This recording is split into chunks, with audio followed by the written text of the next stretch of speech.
സദാശിവസമാരംഭാം ശങ്കരാചാര്യമധ്യമാം അസ്മദാചാര്യപര്യന്താം വന്ദേ ഗുരുപരമ്പരാം. ഭവ്യവും ദിവ്യവുമായ ഈ സമർപ്പണ ചടങ്ങിനെത്തിച്ചേർന്ന എല്ലാ സജ്ജനങ്ങൾക്കും ഓ നമോ നാരായണ പൂർവകമായ നമസ്കാരം.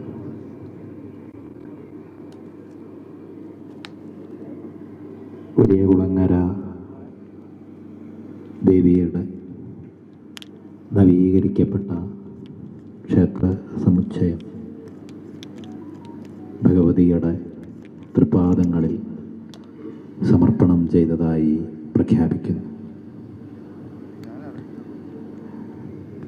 ഭാരതം ആധ്യാത്മികതയുടെ, ത്യാഗത്തിൻ്റെ, തപസ്സിൻ്റെ നാടാണ് എന്നതാണ് ലോകമെമ്പാടും പ്രസിദ്ധമായിട്ടുള്ള ഖ്യാതി. ഭാരതത്തിലെ ഋഷീശ്വരന്മാർ പ്രപഞ്ചത്തിൻ്റെ സാരത്തെ അറിഞ്ഞവരാണ് എന്ന് നിരവധി ശാസ്ത്രീയമായിട്ടുള്ള ദൃഷ്ടാന്തങ്ങളിലൂടെ, തത്വോപദേശങ്ങളിലൂടെ, നിരവധി ഗ്രന്ഥസമുച്ചയങ്ങളിലൂടെ നമുക്ക് മുമ്പിലുണ്ട്. എന്നാൽ ആ സത്യത്തിലെ തേടിയുള്ള അവരുടെ യാത്ര ആരംഭിക്കുന്നത് വലിയ സമൃദ്ധിയെ സാധ്യമാക്കിയതിന് ശേഷമായിരുന്നു. ജീവിതത്തിൻ്റെ വിജയത്തെ, സമൃദ്ധിയെ, ശക്തിയെ എല്ലാം സാക്ഷാത്കരിച്ചിട്ടാണ് അതിനുമപ്പുറത്തുള്ള നിർവൃതിയെ തേടി തപസ്വികൾ യാത്രയായത്. പൗരാണികമായ ഭാരതത്തിൻ്റെ ചരിത്രത്തെ പരിശോധിച്ചാൽ അന്നത്തെ കാലത്തെ മറ്റ് ലോകരാജ്യങ്ങളിൽ നിന്ന് ഭിന്നമായിട്ട് വലിയ അറിവ്, വലിയ സമ്പത്ത്, വലിയ സമൃദ്ധി എല്ലാം ഇവിടെ ഉണ്ടായിരുന്നു. ആ സമൃദ്ധിയും സമ്പത്തും എല്ലാം നേടിയിട്ടാണ് അതിനുമപ്പുറത്ത് ഉള്ള സത്യത്തിൻ്റെ പാതയിലേക്ക് ഋഷിമാരെ യാത്രയായി. ആ നേടിയ സമൃദ്ധിയെ അടുത്ത തലമുറയ്ക്കായിട്ട് കൈമാറിക്കൊണ്ട് ലോകത്തെ എല്ലായിടത്തെയും മനുഷ്യര് ഒരുപോലെയായിരിക്കുമ്പോൾ മറ്റുള്ള ഇടങ്ങളിൽ നിന്ന് വ്യത്യസ്തമായിട്ട് ഇവിടെ എങ്ങനെയാണ് ഇത്രയും അറിവും സമൃദ്ധിയും സമ്പത്തും എല്ലാം ഉണ്ടായത്? അതിൻ്റെ കാരണം നമുക്കകത്തും പുറത്തുമുള്ള, ശരീരത്തിലും പ്രകൃതിയിലുമുള്ള നിരവധിയായിട്ടുള്ള പ്രവൃത്തികൾക്ക് കാരണമായിട്ടുള്ള ശക്തികളെ, അടിസ്ഥാനപരമായ സൃഷ്ടിസ്ഥിതി സംഹാര തത്വങ്ങൾ, ഓരോ പ്രവൃത്തിയിലും ഓരോന്നിലും ഒന്നിൻ്റെ സംഹാരത്തിൽ നിന്നാണ് മറ്റൊന്നിൻ്റെ സൃഷ്ടി ഉണ്ടാകുന്നത്. അങ്ങനെ ഓരോ ഘട്ടത്തിലുമുള്ള സൃഷ്ടിസ്ഥിതി സംഹാര ശക്തികളെ തിരിച്ചറിഞ്ഞ് ആ ശക്തിയെ നമുക്ക് അനുഗ്രഹമായി ഉപയോഗിക്കുന്നത് എങ്ങനെ എന്ന് തിരിച്ചറിഞ്ഞ, തങ്ങളുടെ തപസ്സിലൂടെ തിരിച്ചറിഞ്ഞ ഋഷിമാര് അതിനായി നമുക്ക് ചിട്ടപ്പെടുത്തി നൽകിയ പദ്ധതികളിലൂടെ ആ ശക്തിയെ ഉപാസിച്ച് അതിനെ അനുഗ്രഹമാക്കി മാറ്റി തീർത്തത് കൊണ്ടാണ് നമ്മുടെ പൗരാണികർക്ക് ഈ അറിവും ഈ സമൃദ്ധിയും എല്ലാം സാധ്യമാക്കാനായത്. അങ്ങനെ ആ പ്രകൃതി ശക്തിയെ നമുക്ക് അനുഗ്രഹമാക്കി മാറ്റി തീർക്കുന്നതിന് വേണ്ടിയിട്ടുള്ള ഉപാസനാ കേന്ദ്രങ്ങളാണ് ഭാരതത്തിൻ്റെ എല്ലാ ഭാഗങ്ങളിലും തപസ്വികളാൽ പ്രതിഷ്ഠിതമായിട്ടുള്ള ദേവതാ സങ്കേതങ്ങൾ. വലിയൊരു തപസ്സിൻ്റെയോ ധ്യാനത്തിൻ്റെയോ നിഷ്ഠയുടെയോ ലോകം പല കാരണങ്ങളാൽ അപ്രാപ്യമായിട്ടുള്ള സാധാരണക്കാർക്ക് ലളിതമായിട്ടുള്ള അനുഷ്ഠാനങ്ങളിലൂടെ അവരുടെ അകത്ത് ആ ശക്തിയുടെ അനുഗ്രഹത്തെ അനുഭവവേദ്യമാക്കുന്നതിന് വേണ്ടിയിട്ടുള്ള സങ്കേതങ്ങളാണ് നമ്മുടെ ദേവതാ സങ്കേതങ്ങൾ.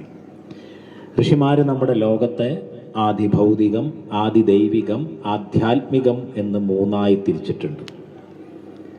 പൊതുവിൽ നമ്മൾ ദേവതാ സങ്കേതങ്ങളെ, ക്ഷേത്രങ്ങളെ, കാവുകളെയൊക്കെ ആധ്യാത്മികത എന്ന കള്ളിയിലാണ് ഇന്ന് പെടുത്തി പോരാറ്. പക്ഷെ യഥാർത്ഥത്തിൽ അത് ആദിദൈവികമാണ്. ആദിദൈവികതയുടെ ഘട്ടം കടന്നിട്ടാണ് ആധ്യാത്മികതയിലേക്ക് സഞ്ചരിക്കുന്നത്. ആദിദൈവികത ആദിഭൗതികതയെ, നമ്മുടെ ഭൗതിക ജീവിതത്തെ സമൃദ്ധമാക്കി തീർത്തുകൊണ്ട് അതിനടുത്ത ഘട്ടമായിട്ടുള്ള ശാന്തിയിലേക്കുള്ള യാത്രയ്ക്കായി നമ്മളെ തയ്യാറാക്കുന്ന ഇടമാണ്. അതുകൊണ്ട് തന്നെ നമ്മുടെ ഓരോ ദേവതാ സങ്കേതങ്ങളെയും ആസ്പദമാക്കിക്കൊണ്ട് നിരവധി ഐതിഹ്യങ്ങളും ഓരോരോ കാര്യങ്ങൾക്ക് വേണ്ടി ഇന്ന ദേവതയെ ഉപാസിക്കണം എന്നുള്ള വിധികളുമൊക്കെ ഉണ്ടായി വന്നത് അതുകൊണ്ടാണ്. ഭൗതികമായിട്ടുള്ള സമൃദ്ധിക്കും സുഖത്തിനും കൂടിയായിട്ടാണ് നമ്മൾ ദേവതകളെ ഉപാസിക്കുന്നത്, ദേവതാ സങ്കേതങ്ങളിൽ ആരാധന നടത്തുന്നത്. നമ്മൾ കണ്ടിട്ടുള്ള മറ്റുള്ള ദർശനങ്ങളിൽ നിന്ന് വ്യത്യസ്തമായിട്ട് മറ്റുള്ള മതവിഭാഗങ്ങൾക്കൊക്കെ അവരുടേത് ആരാധനാ കേന്ദ്രങ്ങളാണെങ്കിൽ നമ്മളുടേത് ദേവതാ സങ്കേതങ്ങളാണ്. ഒരു ശക്തിയെ പ്രത്യേകമായി സാക്ഷാത്കരിച്ച് പ്രതിഷ്ഠിച്ചിരിക്കുന്ന സ്ഥലങ്ങളാണ്. അങ്ങനെ ആ ശക്തിയെ നമുക്ക് അനുഗ്രഹമായി മാറ്റി തീർക്കാൻ വേണ്ടി ഉപാസിക്കുന്ന കേന്ദ്രങ്ങളാണ്. അപ്പം ആ കേന്ദ്രങ്ങളിലുള്ള ഏറ്റവും ശ്രദ്ധിക്കേണ്ട ഒരു വസ്തുത, അവിടെയുള്ള ഓരോ ചടങ്ങുകളും വളരെ കൃത്യമായി ചെയ്യേണ്ടതാണ് എന്നുള്ളതാണ്. അവിടെ ഉപയോഗിക്കുന്ന ദ്രവ്യങ്ങൾ, നമ്മൾ നെയ്യ് ഉപയോഗിക്കുന്നു, എണ്ണ ഉപയോഗിക്കുന്നു, കർപ്പൂരം ഉപയോഗിക്കുന്നു, അതെല്ലാം ഏറ്റവും ശുദ്ധമായതായിരിക്കണം എന്നുള്ള നിഷ്കർഷ ഈ ഉപാസനയുടെ ഒഴിച്ചുകൂടാനാവാത്ത ഘടകമാണ്. പൂർവാചാര്യന്മാരാൽ എന്തെല്ലാമാണോ ഒരു ദേവതാ സങ്കേതത്തിൽ പറയപ്പെട്ടത് അതെല്ലാം അവിടെ നടക്കണം, അതല്ലാത്തതൊന്നും നടക്കരുത്. എല്ലാം ദൈവമല്ലേ? എല്ലാം ദൈവമല്ല. ഓരോ സ്ഥലത്തെയും ദേവത വ്യത്യസ്തങ്ങളായിട്ടുള്ള ദേവതകളാണ്. നമുക്ക് ദൈവം വേറെയാണ്, ദേവത വേറെയാണ്, ഈശ്വരൻ വേറെയാണ്. ഓരോ ദേവതകളും ഒരേ ഭദ്രകാളി തന്നെയാണോ പല ക്ഷേത്രങ്ങളിലായിരിക്കുന്നത് എന്ന് ചോദിച്ചാൽ അല്ല. ഓരോ ക്ഷേത്രങ്ങളിലും വ്യത്യസ്തമായിട്ടുള്ള ഭദ്രകാളികളാണ്, ഓരോ ക്ഷേത്രങ്ങളിലും വ്യത്യസ്തമായിട്ടുള്ള ശിവനാണ്, ഓരോ ക്ഷേത്രങ്ങളിലും വ്യത്യസ്തമായിട്ടുള്ള ശാസ്താവാണ്. ഓരോന്നിനും ഏതെല്ലാം തരത്തിലുള്ള വിധികളാണോ പൂർവാചാര്യന്മാർ നിഷ്കർഷിച്ചിരിക്കുന്നത്, ആ വിധികളിലൂടെ അവയെ ഉപാസിച്ചാലാണ് അത് തരുന്ന അനുഗ്രഹത്തെ, ശക്തിയെ നമുക്ക് പ്രാപിക്കാനാവുക. ഇടക്കാലത്ത് ഈ ദേവതാ സങ്കേതങ്ങളെ പരിപാലിക്കുന്നതിൽ നമുക്ക് സംഭവിച്ചിട്ടുള്ള അശ്രദ്ധ നമ്മുടെ സമാജത്തിൽ പലതരത്തിലുള്ള ദൗർബല്യങ്ങളായിട്ട്, ക്ഷീണമായിട്ട്, പരാജയങ്ങളായിട്ട് പ്രതിഫലിക്കുന്നതും നമുക്ക് അനുഭവത്തിലുണ്ട്.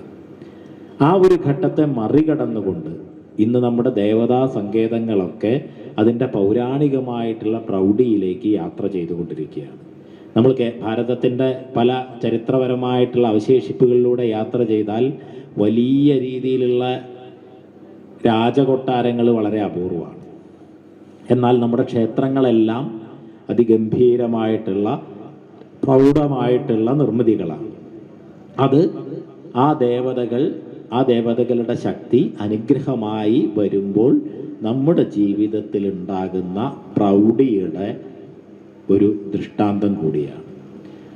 അങ്ങനെ നമ്മുടെ ദേവതാ സങ്കേതങ്ങളെ കൃത്യമായി പരിപാലിച്ചുകൊണ്ട് ആ ശക്തിയെ നമ്മുടെ അനുഗ്രഹമായി സ്വീകരിച്ചുകൊണ്ട് ജീവിത വിജയത്തിന് വേണ്ടിയിട്ടുള്ള ധൈര്യത്തെ, സ്വാതന്ത്ര്യത്തെ സാക്ഷാത്കരിക്കുന്നതിന് വേണ്ടിയിട്ട് നമ്മുടെ പൂർവികർ നമുക്ക് പറഞ്ഞു തന്നിട്ടുള്ള അനുഷ്ഠാനങ്ങളെ, ദിനചര്യകളെ, ധാർമ്മിക വൃത്തികളെ കൃത്യമായി ശീലിക്കുകയും പിന്തുടരുകയും വരും തലമുറയിലേക്ക് കൈമാറുകയും ചെയ്യുക എന്നുള്ളതാണ് നമ്മുടെ ഇനിയുള്ള തലമുറയെ ഏറ്റവും ശ്രേഷ്ഠരാക്കി തീർക്കാൻ, ജീവിതത്തിലെ ഏറ്റവും വിജയങ്ങൾ അവരിലേക്ക് എത്തിക്കാനുള്ള ഏറ്റവും ശുദ്ധവും ഉത്തമവുമായിട്ടുള്ള മാർഗം.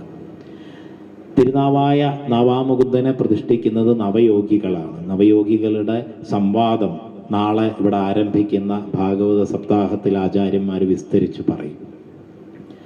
ആ നവയോഗികൾ രാജർഷിയുടെ സദസ്സിലെത്തുമ്പോൾ അതിലെ കവി എന്നുള്ള യോഗിയോടുള്ള ആദ്യത്തെ ചോദ്യം സുഖമുണ്ടാകാൻ എന്ത് ചെയ്യണം എന്നുള്ളതാണ്. ലോകത്തിലെ എല്ലാ മനുഷ്യരും ആഗ്രഹിക്കുന്നത്, അന്വേഷിക്കുന്നത് സുഖത്തിനായിട്ടാണ്.